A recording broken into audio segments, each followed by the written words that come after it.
It's time for the Voice of Reason podcast.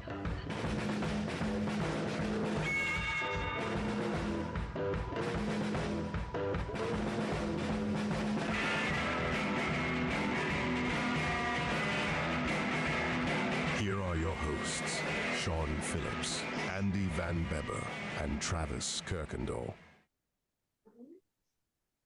And ladies and gentlemen, we are live. It is Tuesday, August 29th. The year is 2023. This is the Voice of Reason podcast. My name is Sean Phillips. As always, I am joined alongside my two co-hosts, Mr. Andrew Van Beber and Travis Kirkendall. Gentlemen, how are you guys doing on this lovely Tuesday evening? Travis, I know that you are you're a little bit in the weather right now. You got higher than a kite earlier today. Is that what you're saying? Yeah, that's definitely what happened. Yes, literally.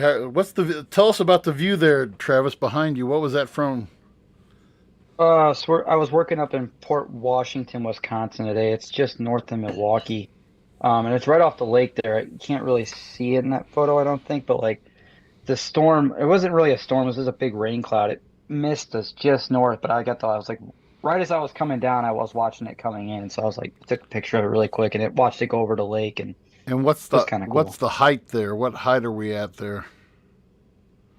150, 160, that's maybe 200. It wasn't anything crazy. Yeah. So what was that? That's wussy height right there, right? I mean, that's bush league right there, right?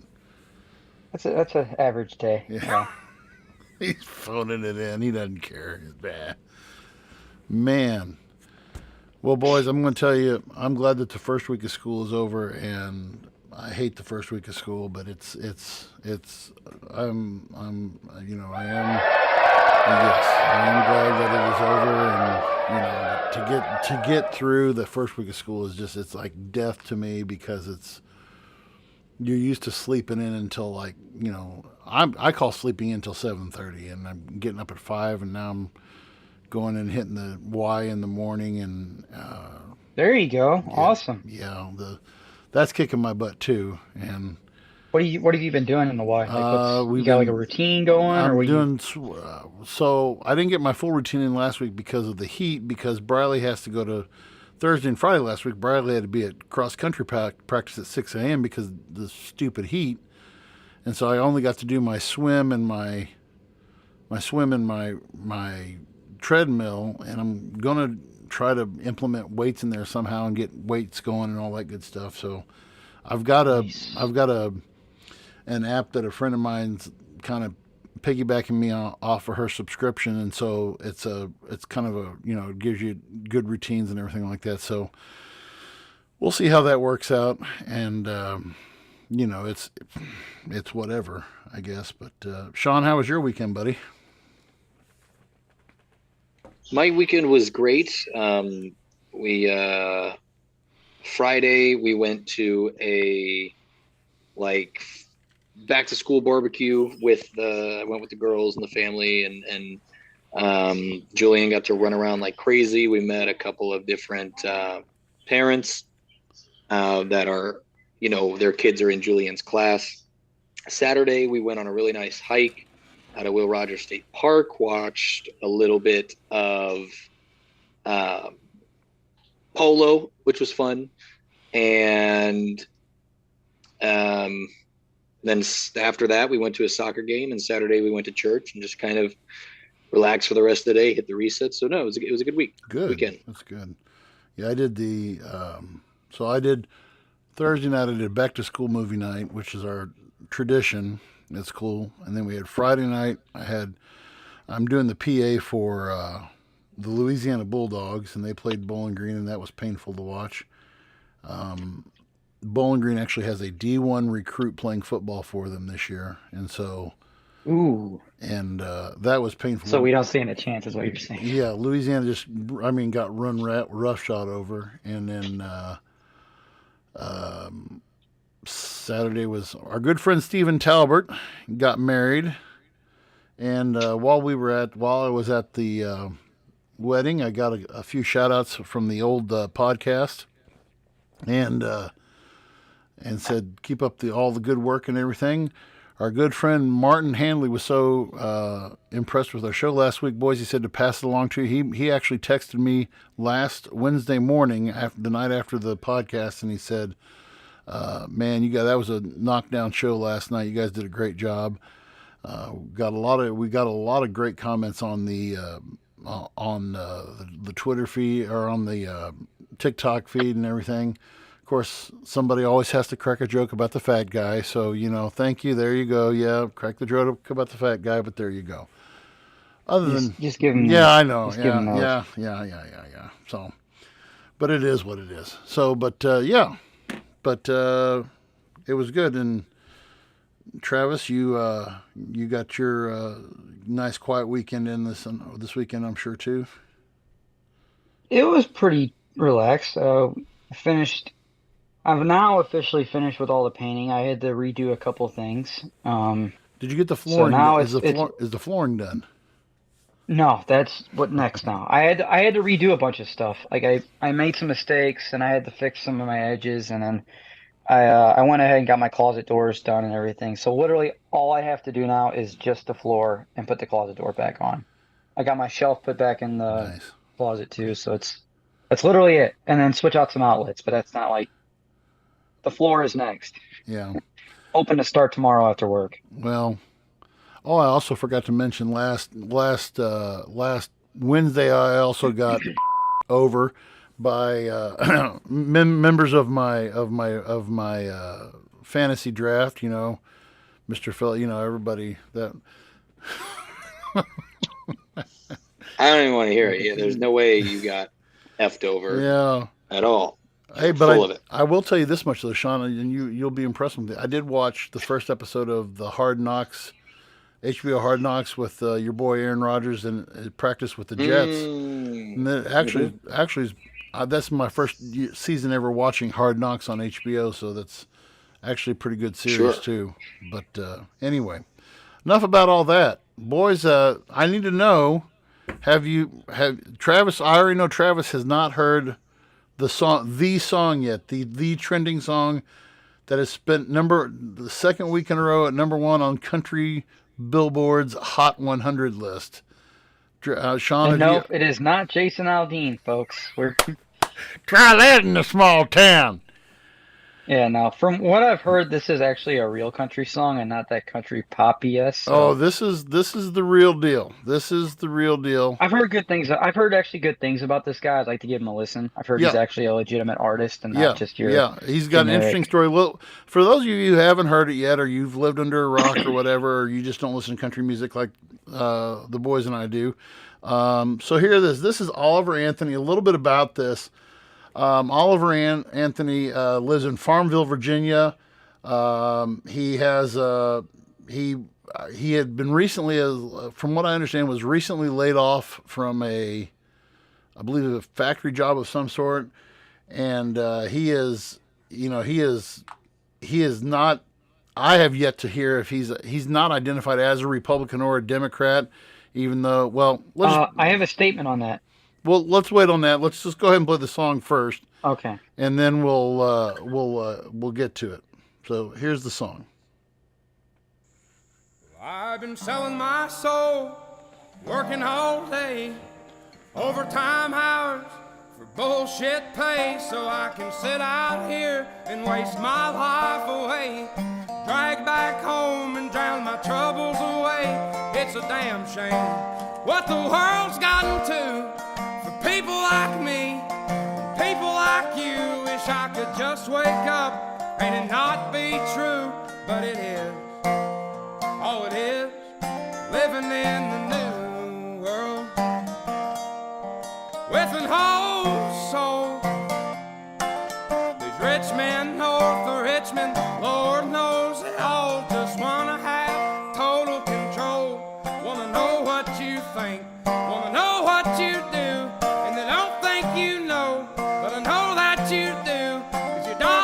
Shit, and it's taxed to no end.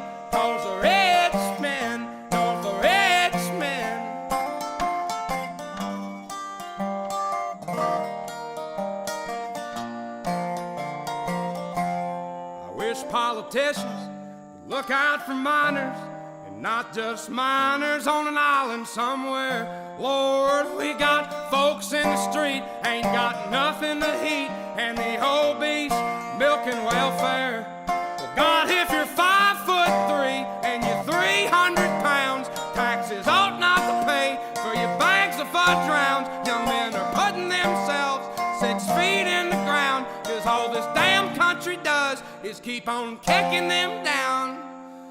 Lord, it's a damn shame what the world's gotten to for people like me, people like you. Wish I could just wake up and it not be true, but it is. Oh, it is living in the new world with an whole soul. These rich men north of Richmond, Lord knows they all just wanna have total control.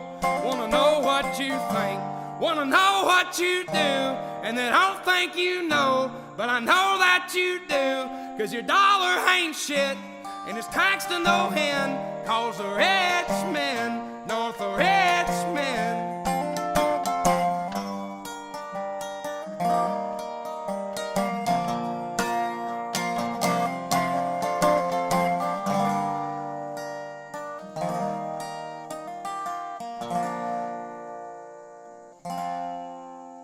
I've been selling my soul, working all day, overtime hours for bullshit pay.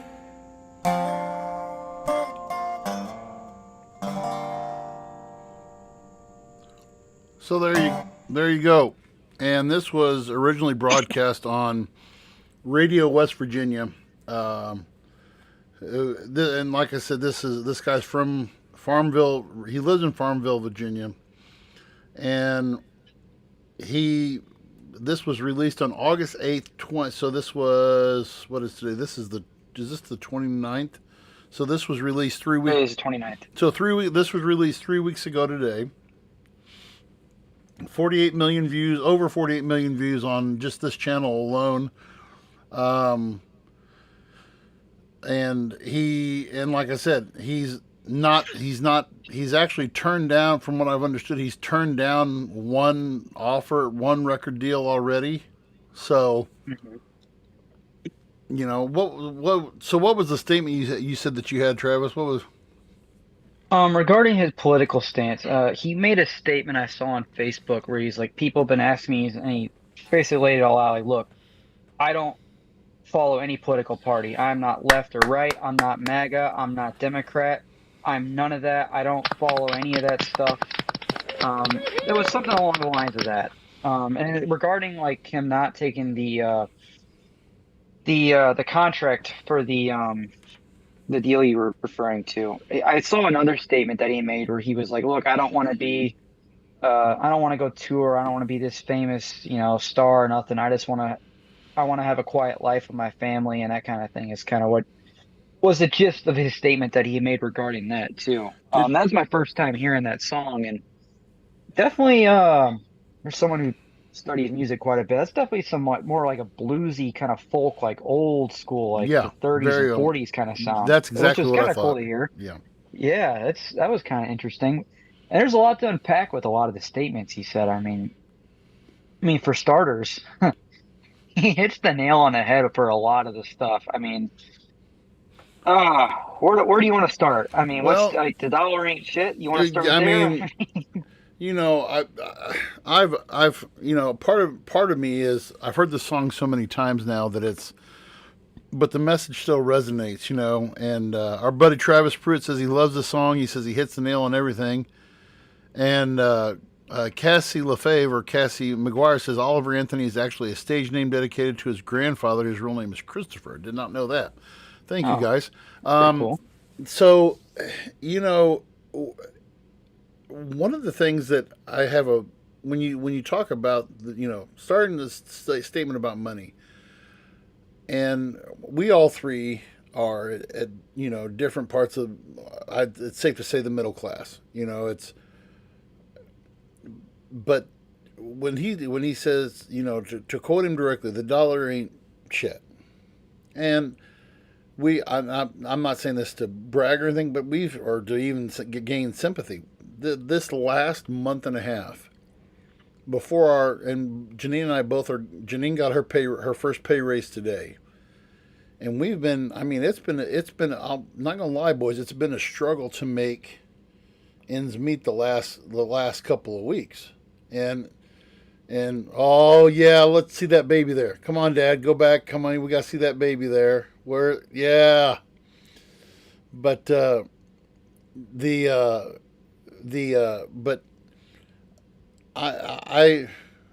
it drives me nuts that since I've lived here at Louisiana and what our budget, and I've got to look at the budget again. I mean, groceries, the money that I originally budget for groceries, just it's not, my refrigerator. It's like, man, I can't wait till Janine gets paid so we can go get some groceries because it doesn't stretch as far anymore. That to me, inflation's just killing everybody right now. It's literally crushing the middle class, and I mean. Your Bob is done. There's a lot you could even go into with that, but I mean, he's not wrong with his statement. I mean, and it doesn't seem to be getting better. They're still talking about doing further rate hikes and stuff like that, and our dollar is just becoming worth less and less and less, and I think everyone's feeling it. I mean, if I tell it with her, like, we make more money now than we did when we lived in Chicago, and yet we're tighter on money now than when we were in Chicago. Right. It's like, but we don't even spend more. We spend about the same as we did 2-3 years ago, and yet it's like, I shouldn't say obviously we spend more due to inflation, but as far as like our means of like living and stuff like that hasn't changed. Like, we haven't gone above our means by anything. It's just everything's becoming more expensive. And how is that? I think a lot of people are feeling that. Well, how is that? And I mean, Sean's got his hands full there, but I mean, as new father there and soon to be new father with you, Travis, I mean, I don't even want to begin to think about, I mean, I remember both of my kids have been out of diapers now 8+ years, 9+ years. The price of diapers, formula, Judas Priest formula was ridiculous. And if this whole idea, and it traces back. We're actually studying the turn of the century right now in my U.S. history class, and the idea, we're revisiting this idea that I think was at the beginning of the 1800s. I don't know if you guys remember this term or not, but there was a term that was coined by historians way back in the day. It's called social Darwinism, and the idea was basically the survival of the fittest, and the survival of it was coined by this Yale professor who basically said those who are financially fit are those who succeed and put forth the effort, and they're the ones who are going to drive society, and they are the ones who are going to, make things work and all this other stuff. And if people can't keep up, then, they just like the idea behind evolution that they should just die off and quit. And I think the modern term for that would be the hustle mindset. Yes. The hustle mentality. Look at that beautiful girl. Look at that. It's like, hey, there she is. Anyway, I'm sorry, Travis. Go ahead. But yeah, I think that's probably social Darwinism. I think I would rephrase it to what it's called now. It's like, yeah, that hustle mindset. It's like all these influencers always telling you, like, you got to work 16 hours a day and get your ice bath in and all this other bullshit, and you got to work your life away, and then hopefully in 10 years, or it's always, I saw something. Someone's like, the cost of living, the phrase cost of living is such a screwed up term if you really unpack it and you really think about it. Like, am I wrong in that statement? Like, if you really sit down and think about it, like, people dedicate their whole lives to like that cost of living, and it's like, think of how much time goes into our day just to afford to live. Well, if you really think about it, it's kind of depressing. When you look at that from an economic or historian standpoint, so when you use the cost of living as basically your amount of money needed to, now, this is a very loose definition, but basic expenses, whether it's housing, food, taxes, healthcare, fuel, And I don't even know what the median income is right now of the American what average income is right I now. will Google that.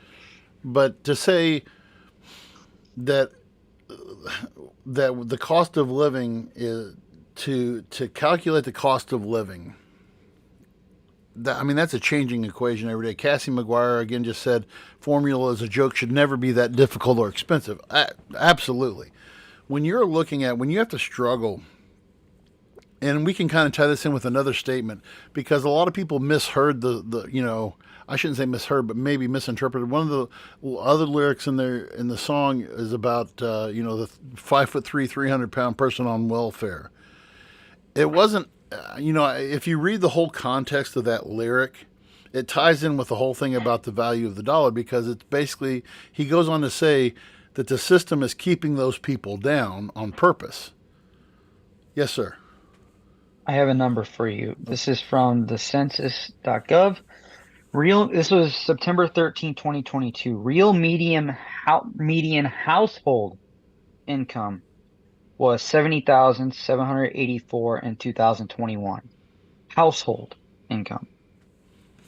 And so now I don't know if that's one person working in the household or if that's two people working in the household. When you get to the actual definition of who, because in situations where like what some people are in where they're having to you bring in all these other extras. You're talking median income of $70,000, whereas what our current cost of living is currently, and that's also difficult to try to average out and say, okay, what's the let me bring this up here. So Missouri, the cost of living in Missouri is 9% lower than the national average. Housing is 19% lower than the national average, while utilities are 6% lower. Okay, so that's in Missouri.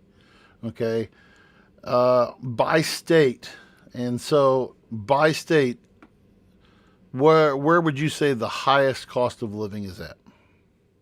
I would say either New York or California. Hawaii. Oh, Hawaii too. Very expensive cost of living out there. Yeah. Then it goes Hawaii, D.C., Massachusetts, then California, then New York, and then New York, and then actually $1 less per whatever you want to call it is Alaska. Okay. Yeah, Alaska is very high cost as well. Yeah, you know all about that Alaska living. So when you bring all this in, and with inflation doing what it's doing right now, how can the average with median income, okay, when you compare, but go ahead. We're going off median income based off this is median income based off the whole country, not just the individual states.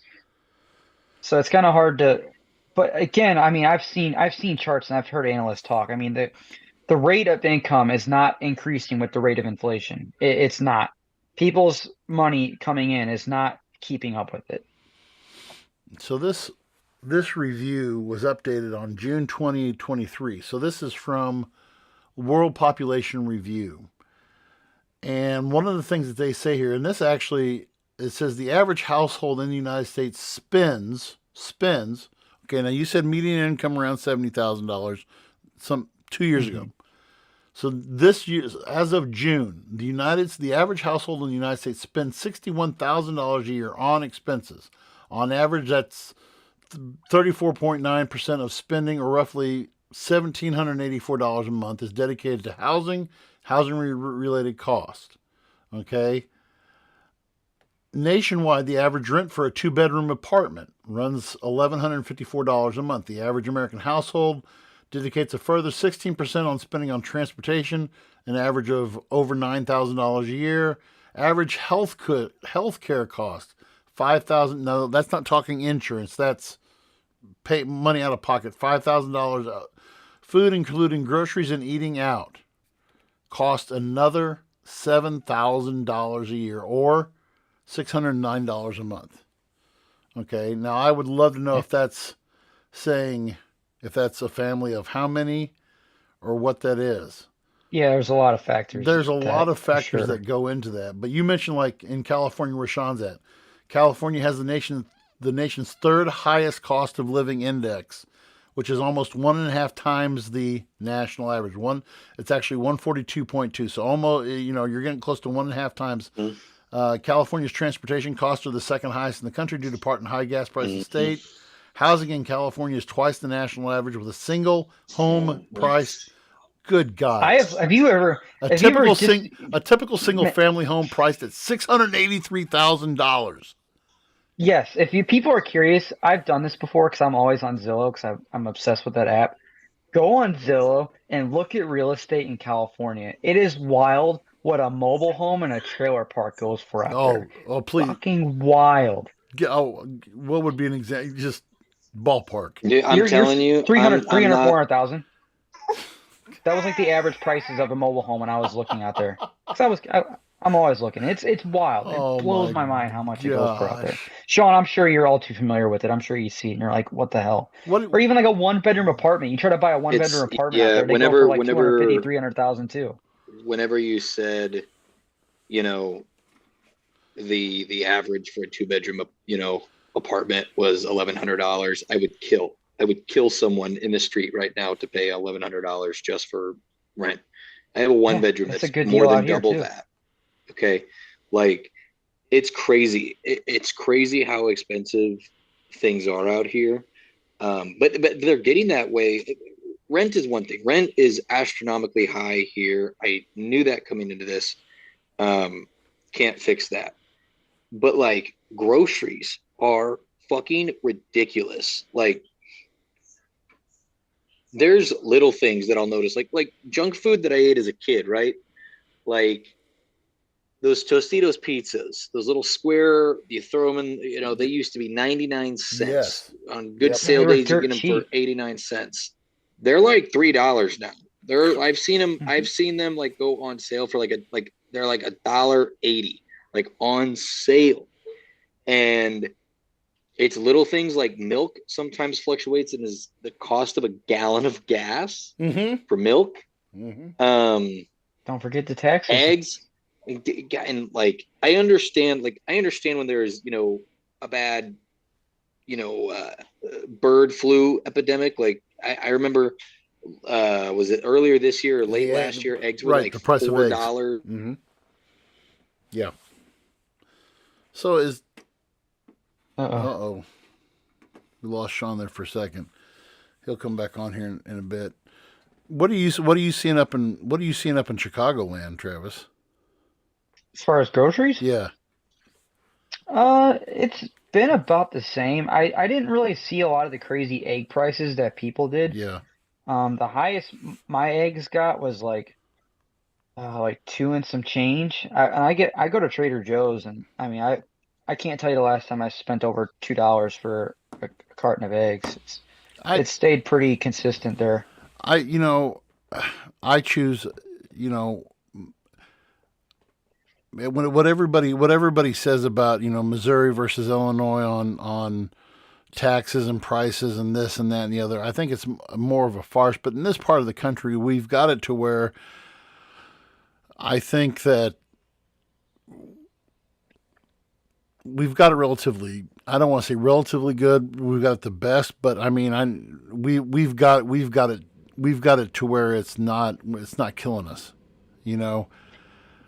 I would, Yeah, and I mean, I think you can compare wages to like Missouri and Illinois. I mean, I depending on what trade or what industry you're in, like I think they support to an extent what that cost of living is, but it depends on, obviously, like I said, what job it is and that kind of thing. But like, for example, I'm sure if you compare wages for we'll even say like a place like St. Charles or something, Missouri, like for teaching, and then compare to a suburb in like Chicago or something, I would assume that the wages would be higher in the Chicago suburb than it would be in the St. Louis suburb, correct? Yeah. Oh yeah. Yeah.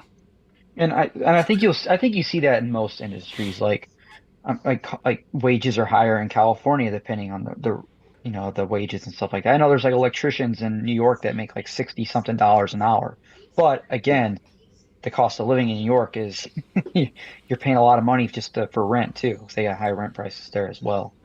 So I guess my next question that I would ask to pose to you guys is this. With the point of this song being about how much do you think we're really are we as an American population, are we really in the dark as to how much the government is behind this? Do you think that there's a deep dark hand behind this that's manipulating this to favor a certain group over the others? I know we have our tinfoil hats on about the whole Hawaii thing. We talked about that in our group chat and everything. But I mean, is it just a sign of the times that is somebody trying to get ahead farther than others, or are we targeting? Well, okay, so the way that I kind of splice it, and we can look at this like based off of how COVID was. Like, I don't give a shit what anybody says. Corporations, and I hate being but corporations took advantage of people. They really did, and they still do to this day. Like, again, this is just a prime example of, guess what? People are going to be selfish. Do I think that people deserve, like, I've never been a fuck the billionaires club, but I am getting more and more frustrated with a lot of them. Like, when it comes to, so for example, I'll just use this strike as an example, right? Where all of these, I understand it's a risky thing because you have to make, hold on, I got to mute it. You guys go on a rant. Well, and I was going to go along the same lines that you were going with there, Sean, with the COVID was the perfect excuse for everybody to hike everything up. And you see that with, I mean, it's the same concept that plays out in, like, with gasoline. The price of gasoline goes up. Okay, well, price of gas goes up. Well, that's going to drive the price of everything else up because of the price to transport goods, the price to make the goods, and everything goes into effect. But then, all right, so the COVID situation dies back down. Gas prices get relatively back to where, they're not quite back to where they should be, but where are the prices of everything at? The prices of everything else are you're muted, Travis. The prices of everything else are staying up here. Okay, we're not in, is it out and out greed that the corporations are using this excuse as a way to make a higher profit, and they're saying, okay, we're going to screw the little guy, we're going to keep you in your place, and at the same time, and again, go back to what the song is saying. There's an essence to me of this song that the businessmen and the government are in bed with each other because it's about who can pull the highest paycheck. Am I wrong on that, or what's your intake, or what's your take on that? No, I think you're right in what you said. I was listening to a podcast today with Andy Frisella. He's the CEO of First Form, and he was talking about this specific thing that we're talking about now. God, he goes on this rant and talks about, like, taxes, and this goes into the song as well. Just look at taxes, right? And he goes on as far as to say that, like, you are not free in the U.S. And he goes on to say, like, most people think that, oh, we need to tax the corporations. They need to pay more taxes. And it's like they tell you that the people with lower income aren't going to pay the taxes. But he makes the claim is like, you're honestly, if you really break it down, you're spending 50% tax like everyone else. He's like, sure, you're only taxed so much in your income. What do you pay every time you get groceries? What do you pay every time you get gas? What do you pay on the property that you own? What do you pay on sales depending on what you sell? Taxes. You get taxed to death on everything. You work overtime. Another thing he mentions in the song. What happens to your overtime? You get taxed more on the overtime that you work than your straight time, which is complete BS. And overtime wasn't created as a reward for the employee. Overtime was created to punish companies for making you work past 40 hours.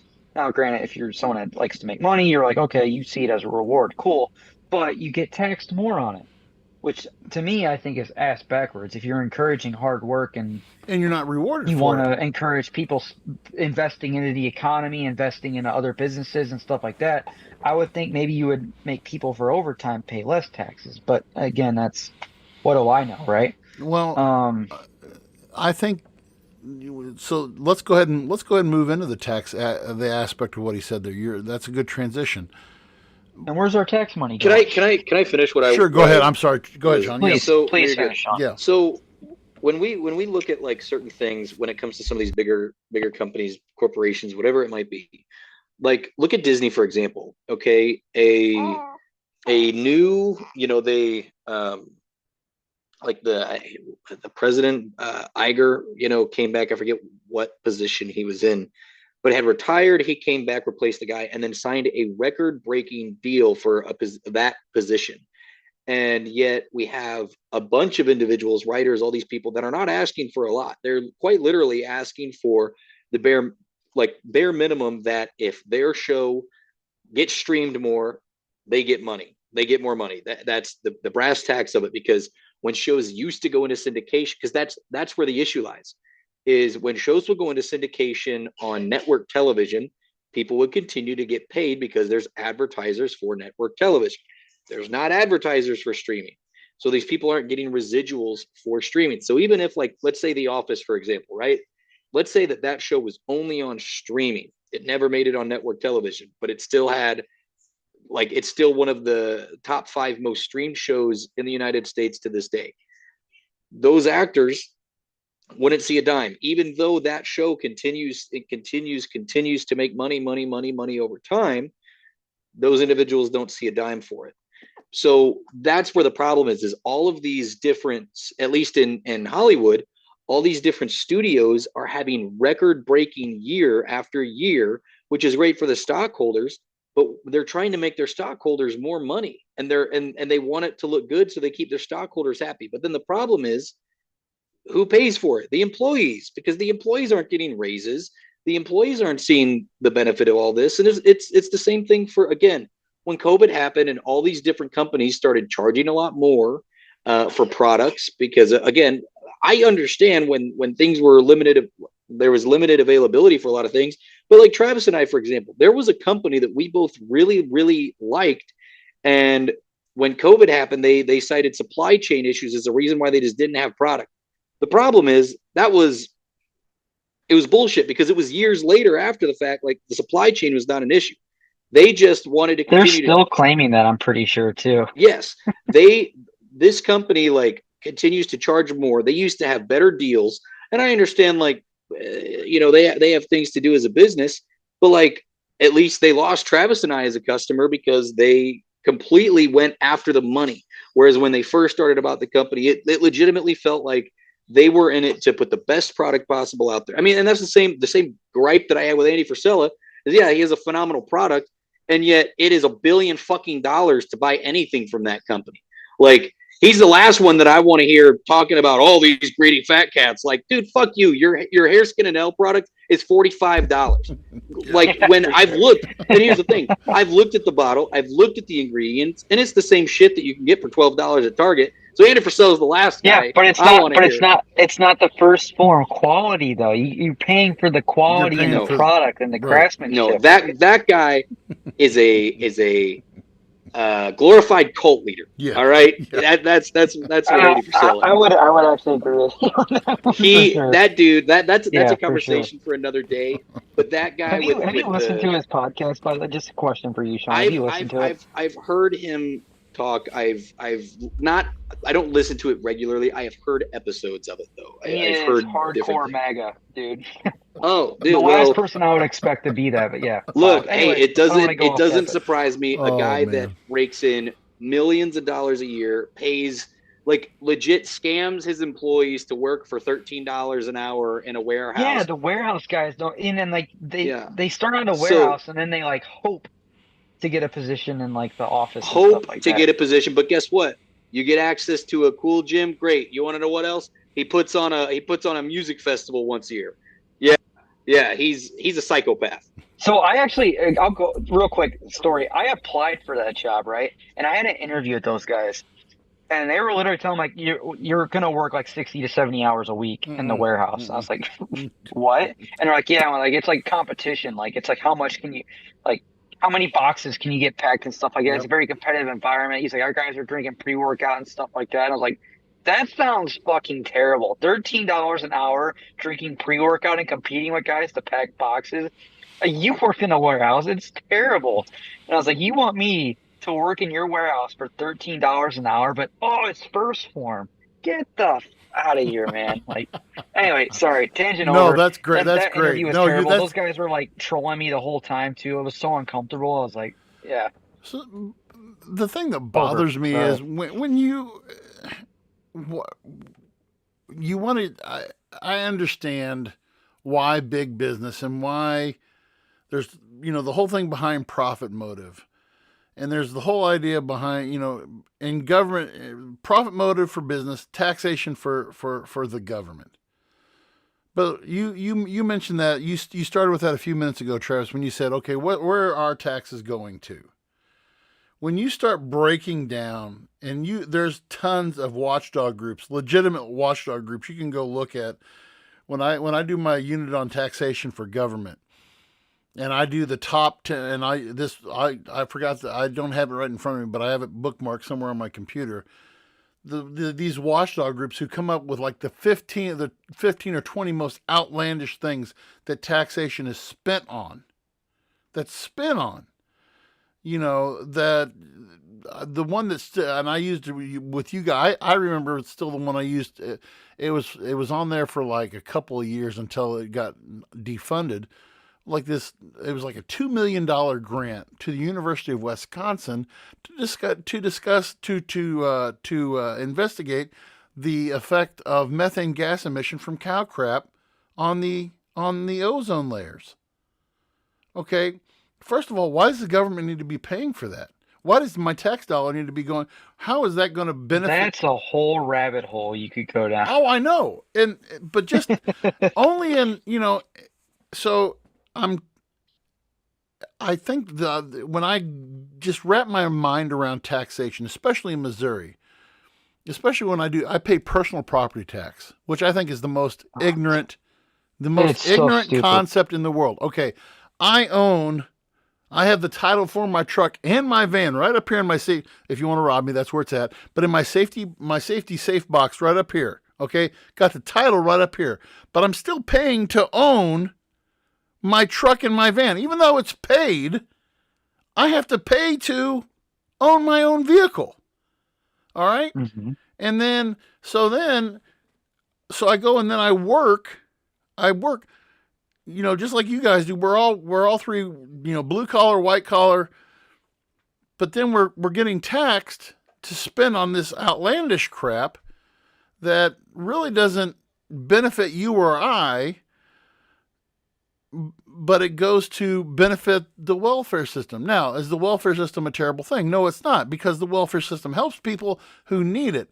But at the same time, in that part of the song where he says the government doesn't do anything to help lift you up out of that. They want you to be dependent upon them, because as long as you're dependent upon them, that's a vote.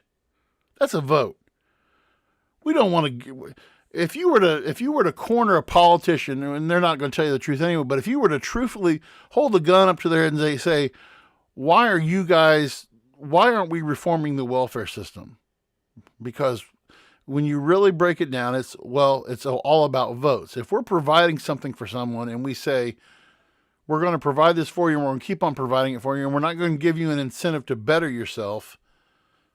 Well, no, they have to have a problem to campaign on. Right. And they have to, right. Like, we are the solution to the problem that we created.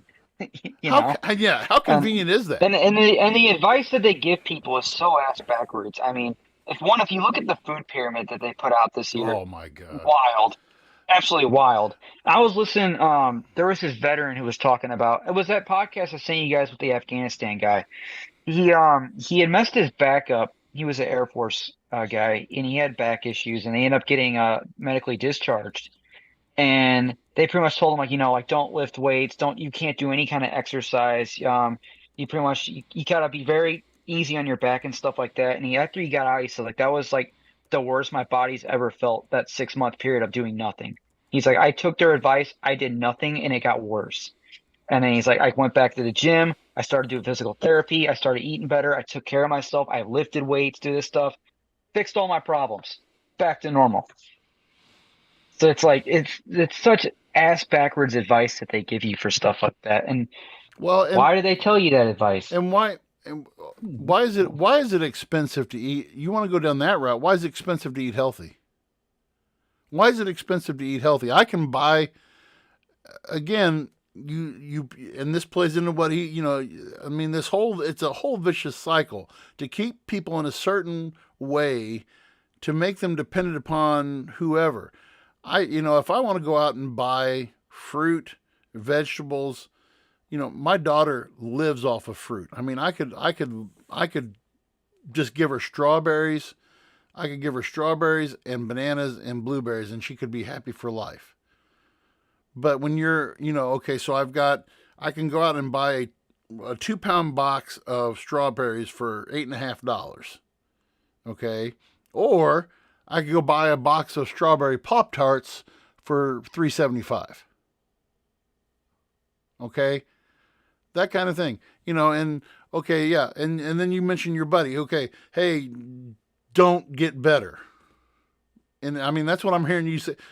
Don't get better. Just They give that kind of advice to vets all the time, like it's vets specifically. But like, if you look at like people who have like, for example, they have like your normal average American who's like, let's say someone say they're overweight or they have diabetes or stuff like that. Like the advice they get usually is like, again, it's kind of ass backwards. It's like, I mean, like I said, I talked about the food pyramid. They were saying like Cheerios was healthier than red meat, which is mind blowing. And there's like a lot of studies that are coming out now that like meat, like organic meat is like one of the healthiest things you could eat for your body. That's why there's this whole carnivore trends right now. But like, even then, like people are like so dependent. It's designed to make people dependent on the system. I truly believe that with a lot of these big. One of our listeners said because unhealthy people generate more money in the healthcare system. Because they're paying into it. They're paying into it, right? Yeah. That's one of the other frustrating things because we've talked about like how things have gotten more expensive. Like I remember, this is a shift that I have seen in the last 10 years even. So when I was in high school, I remember, where did you go whenever you wanted like cheap veggies and stuff like that? Farmers markets. You go to a farmer's market and you could get fresh vegetables from different local growers at a relatively good price. But the way that things have trended now, and part of that's also due to social media and like how people have been pushing things like this, farmers markets aren't cheap anymore like they used to be. It's the way it's marketed now and advertised. It's advertised 100%, it's like a higher quality, farm to table. Like it's like a brand almost now, Yeah, it's crazy. Like I've been looking a lot at like if we come back to Missouri as a family, one thing that we kind of want to do is homestead. We really want a homestead where you have. I think a lot of people are going that direction now. Even push for that. Even if you have an acre, you raise chickens, for butchering, you raise potentially like a dairy cow in a small space. But what's crazy is I've watched a video that I followed of this guy that does homesteading, and he sells his chickens, and this dude sells meat chickens for like $15 a bird. And I'm like, dude, what is wrong with you? Like, there's no chicken is worth $15 when you go to Costco and get the Dwayne The Rock Johnson rotisserie for like $4. You know what I'm saying? Like those chickens are juiced out of their minds, but hey, still $4. Like there's a lot of problems. Loaded up with sodium too, but Devin Linton but said, no, that's one of the biggest frustrating things is if you want to eat healthy, it costs a lot of money. And it's crazy. Like going to the grocery store, I legit feel disrespected when I go to the grocery store now, and I'll look at a cart, and I know that if like the way that I splice it is, if the bottom of my cart, if I can't see anything at the bottom, that's going to be a $150 cart. Like guaranteed, it's a $150 cart if I can't see the floor through it. And that doesn't even include like if it gets to the top. If it gets to the top, sign off, man. It's ridiculous. Boys, I want to interject something real quick here. So Cassie McGuire just sent me a screenshot of our live chat that's on Facebook right now, and some of the comments that we're making. I'm not making this up. Her brother Kyle and Cassie have been making comments, and I haven't been able to get to them all. But Facebook is saying this comment is hidden because it might include sensitive content or spam. Which comment? Let me look here. Which one is it? The I don't know. I'm trying to I can't match them up here right now. Kyle mentioned earlier about price of groceries in Chicago and stuff like that. Oh, the other one about how where's it at? Taxes higher in Illinois. That was about it. He said, but I mean, here again, How's that sensitive? we're talking in real time. This and we're talking in real time, and this is even something even more that pisses me off. That so you bring in, I'm biting the hand that partially feeds us here, but again, what is the suppression? What is the suppression of saying you cannot express your frustration? I'm surprised. I actually am surprised that this guy hasn't been taken down. But he's hit a nerve. He's hit a nerve, and I love the fact, Travis, like you said earlier. He said, "I'm not Republican. I'm not Democrat." You know, I first saw this. I was like, okay, I've got to see if this guy. I got to see if this guy's a MAGA guy, and he's like, nope. You know, Which is it's really unfortunate that like someone with that stance, which gets thrown into that category, which I don't think. No, but he's that should. he's making a point.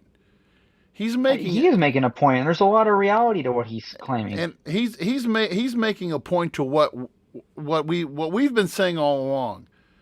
We've said this 100 times on this podcast over our three seasons, and that is that politicians, news media, social media thrives off of division, and that, you know, the all famous, you know, one of the other things that was quoted on our chat board tonight was a quote by Ronald Reagan. You know, something you never want to hear from a politician. Hi, I'm from the government and I'm here to help. All right. There's no, and when you try to talk about the issue, you get stuff like this from Facebook and saying, you know, that our little podcast, that, you know, we average between 50 and 100 viewers a week, and we're in real time being censored for our content. I mean, I'll forward this on to you guys. You guys got to see this, but They're censoring us for this, but they didn't censor us when we talked about sex cults in the U.S. yeah, that seems kind of ass backwards, but okay. Here I'm sending it to you guys right now. You have to see this, but so That's kind of cool, though. It was only a matter of time. no, but I think that in this next election, let's move it on. We've got a few minutes left here. Let's move it to this point here. Okay. I can tell Travis is looking at it right now. I'm so confused. I'm sorry. But so they played this song at the Republican debate. Was the Republican debate? It was last week, I believe it was. It was. They had 8. Did they? Yeah, and so they played this song. They played the. So the question that was. So the one of the first questions that was asked was, why is Richmond, north of Richmond, striking such a nerve in the country right now? And so then all these guys they're using it as their rallying cry, you know, that, oh, I'm your man. And then you know, Anthony Oliver basically says, it was funny seeing it in the presidential debate because it's like, I wrote that song about those people. That song has nothing to do with Joe Biden. You know, it's a lot bigger than Joe Biden. That song was written about the people on that stage and a lot more, not just them, but definitely them. You know, So what, you know, the fact that it's like I said, 2 weeks at Country Billboard's top Hot 100, number one, not signed any record deal. But you know, like I said, I don't know if it's being played on. If any of our listeners can tell us if it's being played on, if it's getting airplay on the radio or not, I don't know. Like I said, if anybody can tell us that if it's being played, But what is this? Is this going to be something that's going to stick in? Is going to have an effect? I mean, is this a rally? Do you guys think this is going to be a rallying cry for people, or what do you think the impact of this song is going to be? I mean, I think that's the general consensus of how a lot of people feel right now. I would say the majority of people are feeling what this guy's singing about, and those are big issues going into these next elections, and um, so it's going to be curious to see. I think people are starting to wake up to the idea that it's not a political party that's going to save them. It's not an ideology that's going to save them. I think people are starting to pay more attention. I hope they're starting to pay more attention to politicians, like start paying attention to the actual people and not just, the narratives are getting thrown around. And I So, don't know. I hope it seems like people are paying more attention because they can relate to what this guy's saying. And if people can pay more attention, I think we can make better decisions on voting. And I really hope people make educated decisions on voting this next election.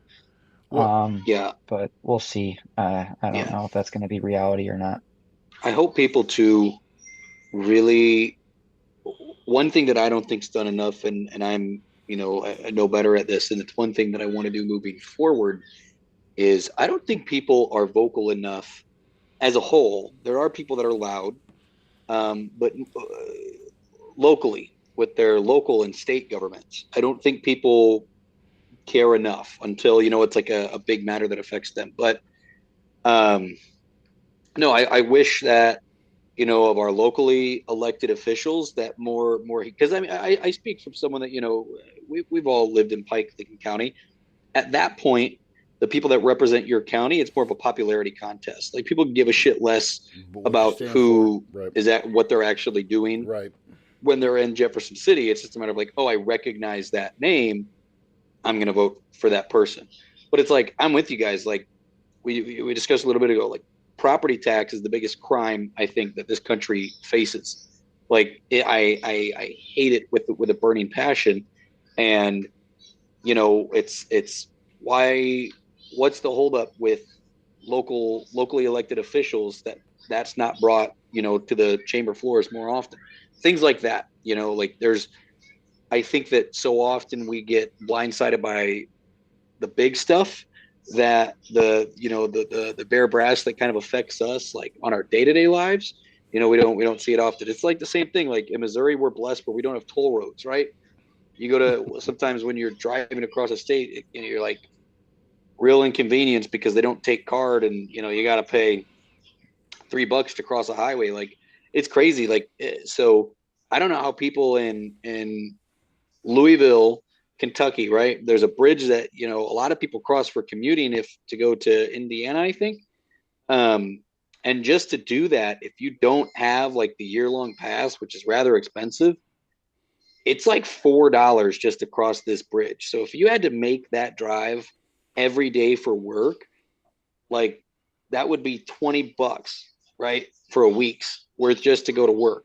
4 weeks, a total of $80 just to get to work, unless you pay like the yearly, If $200 fee I just to use a road. We get tolls here. If I drive my car to work like throughout the week, I'll spend anywhere from 20 to 30 bucks a week in tolls, depending on where I'm working and stuff. If it's local, for It's sure. crazy. Yeah. And that's crazy to me. I, It's stupid. Yeah. Yeah. It's really, really stupid. I want to read one more comment that we had here. Colin Dugan, our buddy Colin Dugan, says more and more people are starting to realize that we all generally agree on these major issues, whatever they may be, and don't understand why we vote and pay all these taxes just to be told it's one extreme or the other. At the end of the day, it's always one side trying to make legislation in hopes no one reads the fine print to sneak whatever benefits them in, usually ridiculous amounts of spending, I may add. Great point, Yeah. Colin. That's a great point. You know, because the art of compromise is missing from government. We no longer have an us. Well, there is an us. There's an us and them. There's no longer just a united point. And as we come up on the what are we coming up on the 22nd anniversary of September 11th? We're going to be here in a couple of weeks. We're 22 years. And this was early on in my, we might revisit this when we get to the actual anniversary. We may talk about this here in a couple of weeks.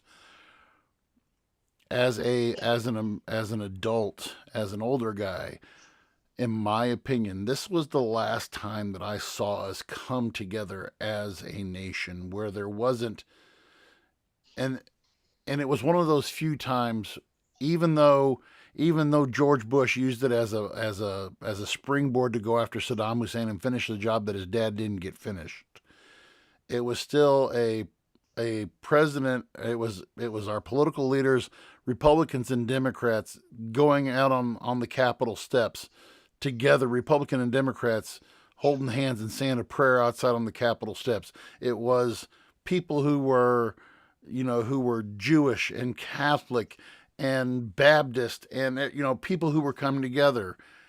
And now it's how divided can we get, and how far to hell in a handbasket can we carry the country to me, part of the reason why I kind of have to take a break from this song, and I was kind of leery about talking about this song, is because it literally makes my heart hurt. It makes me hurt. It makes me just in my mind just to think how separated the country has become within. I'm not ancient. I'm 49 years old, and in my 49 years, I've seen us go from, hey, we're just a bunch of people out here just working along, plugging along together, to now to where we are so this, that, and the other, and this, and I think the one line that Oliver Anthony said, he called himself an old soul, and that resonated with me because he was singing stuff that I was feeling, that I just see it. And like we said before, this is gonna, this woke up a lot of people. Because I watched a TikTok the other day it was about 25, 30 people who were listening to the song and shaking their head, and just, it was everybody from, black, white to Asian to people wearing people who were listening to the song and giving their live reactions. I agree exactly with what you guys said. This is something definitely that is that has really struck a nerve. So, and again, middle finger to Facebook for censoring us, and screw you and the horse you rode in on. Can I make one announcement before we close this out? Yes, please. Real quick, we want to do an episode on the disastrous withdrawal of Afghanistan. I reached out on my social media. I didn't get any takers. If you are a Iraq or Afghanistan veteran, you're interested in coming on and talking about that, please DM us. We'd love to have you on. I could talk with you guys, share you some podcasts and some info. If you're not already up to date with it, I'm sure you guys are.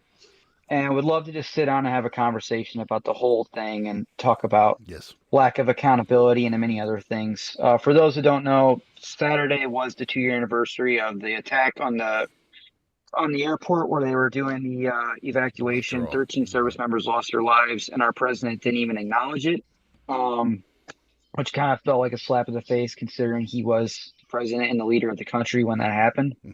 Anyway, something I really want to talk about, something that's really irked me and really had me in just a shitty mood all weekend thinking about it. I really want to get information out there to people I don't think really know exactly what went on, other than it was bad. It was a disaster, and I don't think people realize that. And absolutely nobody has been held accountable for how bad it was. So anyway, please hit us up if you're interested in talking about it. That's all I got. I also want to thank our viewers tonight. Man, I love the nights when the chat board, this is one of those nights, fellas, the chat board was just full from top to bottom. Thank you guys for contributing tonight. I didn't get to all of Colin's comments. Kim McGuire, Devin Linton, Jamin Graham. Thank you guys all for chiming in tonight. Travis Pruitt, thank you for your comments tonight. You guys make this an awesome podcast. It's not just, it's not us, it's you guys and your input. Keep on keeping on for us. We love it. Take us home, Sean. No, seriously. Yeah. Well, no. Again, guys, it was great to talk to you guys. People that were in the chat, thank you all so much. Continue to do what you do as we continue to grow. Slow but steady, wins the race. So we are here for the long haul. And again, it's always a blessing to talk to you guys. And I hope that both of you have a good rest of your week, and to all our listeners as well. We'll see you guys next week. Thank you for listening to the Voice of Reason podcast. Be sure to check out our other content on Facebook, YouTube, and TikTok.